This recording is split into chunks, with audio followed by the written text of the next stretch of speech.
سلامات يا جماعة الخير، شلونكم؟ صورت قبل فترة فيديو اللي هو عن رواية مدن الملح. طبعا يا جماعة الفيديو كان 7 دقايق. بكل صدق ما كنت متوقع ما كنت متوقع حدا يشوفه بكل صدق. الفيديو جاب 4600 مشاهدة. فأنا جدا جدا جدا جدا شاكر لكم. هذا إشي يعني عززني والله وقواني يعني خلاني حتى تفاجأت صدقا، يعني ما كنت متوقع يجيب هذا الرقم ولا هذا الاهتمام. يعني جد أنا شاكر لكم بالنقطة الأولى. بالنقطة الثانية، في ناس كثير طلبت جزء ثاني للفيديو أو تكملة الرواية. طبعا الرواية طويلة جدا زي ما حكينا، أنهيتها بفضل الله، لكن حاولت قدر الإمكان يعني. طبعا اضطريت أكتب على دفتر.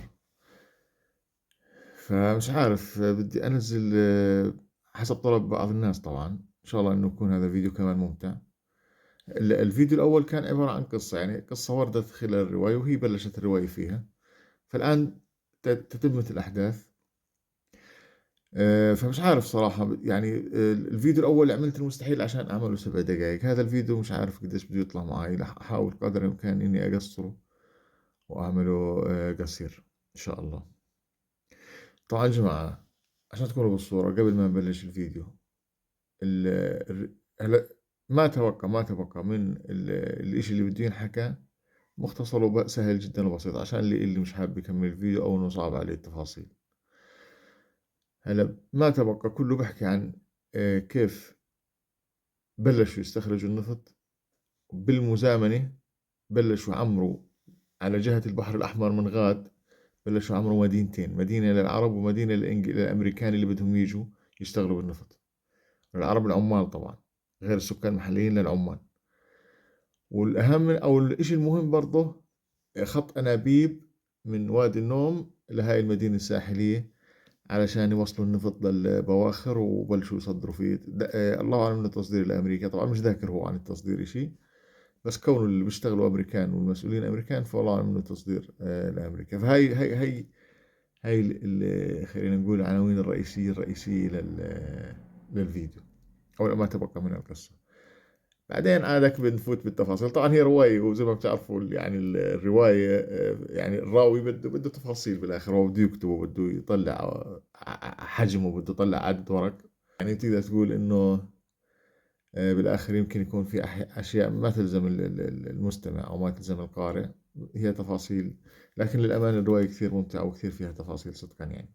طبعا يا جماعة، بالنسبة لوادي العيون، وادي العيون كالتالي: تهجرت الناس بالكامل منه. في ناس باعت، اللي ما رضي يبيع طلعوه بالقوة، غصب عنه طلعوه. هجروهم والله أعلم إنه باتجاه اليمن. مش ذاكر هو، حاط مسميات بس غريبة. متعب الهذال تحديدا، عشان تكونوا بالصورة، عشان ما أدوشكم معي. يعني هي ترى بجوز تكون سياسي، الواحد فرصة إنه يشوق المشاهد عشان يظل آخر الفيديو. بس يعني ما بديش إنه يصير موضوع انه خلاص اخلي اشي ببالك وظل نتعب الهذال فيش عنده اي خبر نهائيا حتى نهاية الرواية او نهاية الاشي اللي انا قرأته. لكن ظل ينذكر طول الرواية وخايفين منه وجيبوا سيرته. لكن هو كحدث حقيقي ما رجع نهائيا طول الرواية. هلا لحد هون متعب الهذال هرب او هام على وجهه، ما تحمل، وما رضي يسافر مع الناس. فطلع قبل ما تسافر الناس، وما نعرف وين راح ولا نعرف له أي يعني أي خبر. الآن هو عنده أولاد اثنين. في ولد ظل بوادي العيون مع الأمريكان على أمل إنه يأخذ اللي هو ثمن الأرض تبعتهم. طبعا ما باع، متعب هذول ولاده ما باعوا. انطردوا طرد. فقالوا لهم يعني ظل على أساس إنه خلاص أنت انطردت وهيك هيك طالع، فبلكن الله صح لك قرشين هيك، زي انك هيك مش مستفيد شيء. اخو راح مع الناس، سافر او على التهجير القسري اللي اجبروا على الرحيل. واخو ظل. تسامحوا بعد طبعا الناس ظلوا، طبعا اكيد هو محتاج الناس يعني. فالاخ هذا اللي ظل من اولاد متعب الهذال صار يشتغل مع بالشركه مع الامريكان، والثاني راح. هلا التفاصيل انه الثاني بعد ما راح وعاش مع القبيله، ظل في تفكيره بوادي النوم، بده يرجع على وادي النوم. طبعا ابنه لابن هذال لما رجع على وادي النوم، على وادي العيون عفوا، بضل اقول وادي النوم، في عنا باجنا وادي النوم احنا. لما رجع وادي العيون بده يشتغل المفاجأة طبعًا كان أخوه شغّال، هذا الأصغر المفاجأة إنه بن راشد رفض، كان جاي معاه صاحبه فرفض وهو صاحبه، قال له ارجع بعد شهرين، روّح زي ما حكينا، رجع بعد شهرين، هلأ خلال رجعته كان سامع عن أيوه، هلّأ في شغلة مهمة، هلّأ المدينة اللي عملوها على البحر على الساحل اسمها حرّان، هلّأ ابن راشد كان شغّال هون وهون بوادي العيون وسافر برضه على حرّان، وللأسف الشديد إنه كان كمان بيشتغل هناك بيتملّك يعني، هو إنسان طماع بده يتملّك يعني تبع مصاري، هلّأ ابنه لابن هذا خلال سفره لوادي العيون زي ما حكينا سمع عن حرّان وسافر باتجاهها. هلأ التفاصيل هاي أتوقع ما لهاش داعي وأنا مش راح أقدر أوضّحها صراحة لازم تنقرا. لمّا الشباب هذولا شافوا البحر لأول مرّة، أول مرّة بحياتهم زلمة كبار شباب يعني، أول مرّة بحياتهم بيشوفوا البحر، طبعًا الشعور هو متعودين على الصحرا ورموا العمد بصرك، الآن شاف مَي عمد بصرك، فتخيّل عادك كيف الصدمة وشو يعني كيف تخيّلوا. حرّان آآ بلّشت تكبر، بلّش ييجيها الناس من كل أنحاء الوطن العربي، يُذكر بأنه من هون من عندنا من الشام، من لبنان، طبعًا لو قدام شوي راح نحكي حتى الثقافة جوّهم الثقافة مثلًا، جوّهم العادات، التقاليد، الإرجيلي مثلًا إجت من الشام على الخليج العربي، بسبب كلّه بسبب البترول طبعًا. طبعًا هون يُذكر لابن راشد إنه لمّا الناس بلّشت تتجمّع وخلص سكنت واستقرت وصاروا يشتغلوا ببناء المدينة مع الأمريكان، ابن راشد الناس اللي إجت من برّا صار يشتري منهم المواشي، اللي جاي على جمل، اللي جاي على خيل، صار يشتريها منهم، وصار يهددهم ويخوّفهم إنه هيك هي راح تروح عليكم، فأنت بيعني هسه اكسب لك قرشين ولا إنه تروح عليك هيك مجانا، فصار يستغل الناس وياخذ مصاريهم. يعني أنا حاط ملاحظة هون اتباع سياسة الخوف. طبعًا أنا كاتب هون عن تغيير ملامح الأرض، كيف كانت الصحراء، بعدين كيف صارت المباني، وكيف كثرت الناس وصارت عالم وحركة. هون باللحظة هاي ظهرت هيك فجأة شخصية منافسة لابن راشد، واحد من سكان المنطقة اللي تسمت حران الأصليين، اسمه الدباسي طبعًا، هذا الدباسي برضه يعني شبيه لابن راشد لكن ألطف منه شوية، فصار يشتغل ضد ابن راشد ويحرض عليه إنه هذا زلمة غريب إجا بده يشتري أراضيك، وطبعًا للعلم يا جماعة ابن راشد كمان اشترى أراضي. بحجة إنه كلها بدها تصير أمريكية وبدها تروح عليكم، فالآن صار يحرض على ابن راشد هذا سرسري، هذا سراق، هذا بده يسرق أراضيكم، لا تردوش عليه، لا تبيعوهوش، من هالقصص هاي. هلا هون باللحظة هاي طبعًا حرّان كان في إلها أمير خلّينا نحكي، معيّن يعني أمير، وهذا الأمير كان لطيف مع الناس عقبال ما يشكّل المدينة، شكّل المدينة وجهّزها وكذا ووقّفت عجليها خلّينا نحكي، طبعًا مدينتين، مدينة عرب ومدينة أمريكان. هلا دولة شو عملت بهذاك الوقت؟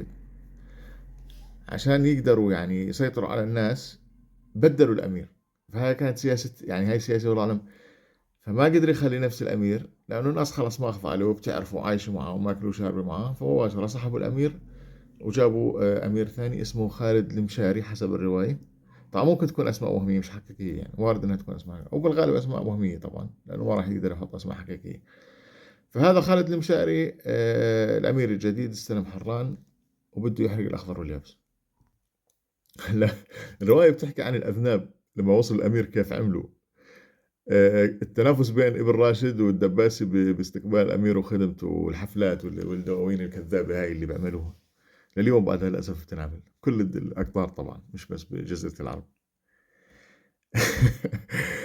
الدباسي دهن زور الأمير الجديد فعرف إنه بحب الصيد فصار يعمل له صار جاب سيرة الصيد قدامه إنه إحنا بنصيد وإحنا صيادين وإحنا طبعا الدباسي أو صياد ولا رخص بالصيد بس خلاص في مصاري فصاروا بدهم ايش الاثنين الأذناب يتقربوا من الأمير بدهم شو اسمه كل واحد منهم بدهم يتفوق على الثاني قدام الأمير. طبعا الراوي هون بذكر عن حفلة خرافية عملوها أهل حران طبعا الأذناب مش الأهل الناس البسيطين يعني اللي هو الدباسة خلينا نقول وابن راشد حفلة مخيفة عزموا الأمريكان على استقبال الأمير وذكر طبعا عن الأموال الطائلة اللي صرفت ألعاب بهلوانية ألعاب بالخيل ألعاب بالصقور ألعاب بالجمال برضه المهم في حدث يعني هو للأمانة مش كثير الحدث مهم لكن هو يعني ترتب عليه لقدام أشياء كبيرة مات عامل عامل طبعًا صاروا يشتغلوا بالبحر ووسعوا يعني يسووا مينا بتعرفوا يعني مش عارف كيف التفاصيل، بس إنه يعملوا مينا، ففي عامل. طبعًا في ناس منهم ما كانش يعرف يسبح نهائيًا اللي ييجوا من الصحرا، وفي ناس كانوا أصلًا عايشين بالمنطقة فبيعرفوا يسبحوا، ففي عامل علق بالصخور وانخنق وتوفى رحمه الله، يعني مات في غريق بالمي.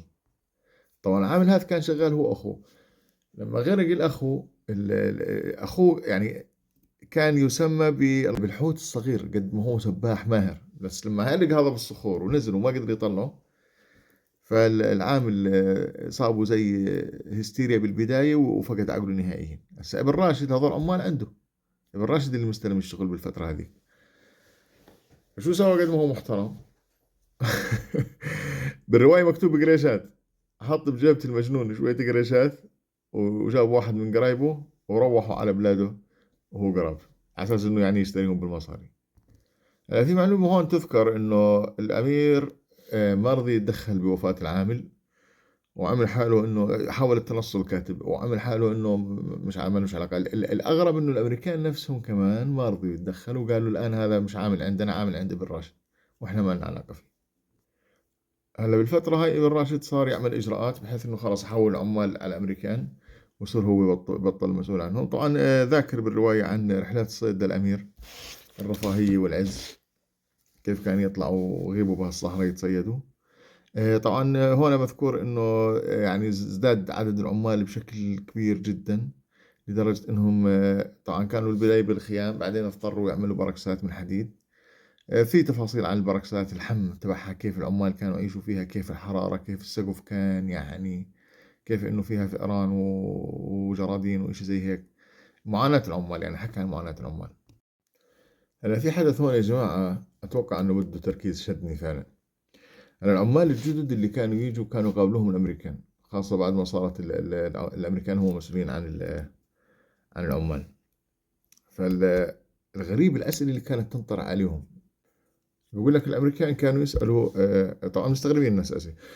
كانوا يسالوا عن الاهل، يعني يجوا على الواحد يسالوا عن امه، عن ابوه، عن اخوته، عن خواته، عن العدد، قديش عددهم، قديش ابوك مخلف، قديش ابوك متجوز. هاي الاسئله يعني الله اعلم ليش كانت تنطرح. عن القرايب، عن علاقه القرايب ببعض، عن علاقه القرايب بشيخ العشيره، تخيلوا، وعلاقه العشاير بين بعض. تمام.